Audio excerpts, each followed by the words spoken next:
ওয়াজ কেন করা হয়? আপনাদের মরা অন্তরগুলোকে জাগাবার জন্য।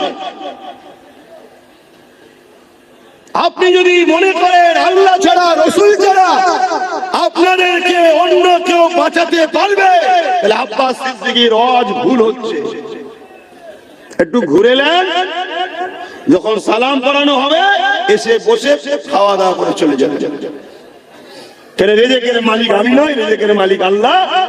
আল্লাহ বিরোধীর সঙ্গে থেকে আল্লাহ দেওয়া রিজিকটা খেয়ে ঘরে চলে যাবে। আর যদি মনে হয় যে আমাদের আল্লাহ রাসূল ছাড়া কেউ নেই, তাহলে তুমি সব জায়গায় পা ফেলার আগে একবার দেখে নাও আমি আল্লাহ রাসূলের দুশমনের সাথ দিচ্ছি না তো। আমার দ্বীনের বেলায় একে পাওয়া যাবে তো? আমার কোরআনের বেলায় একে পাওয়া যাবে তো?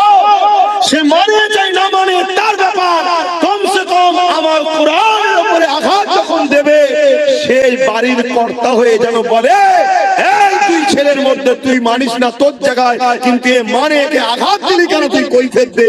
এই কর্তার পিছনে দাঁড়ানো দরকার আছে না?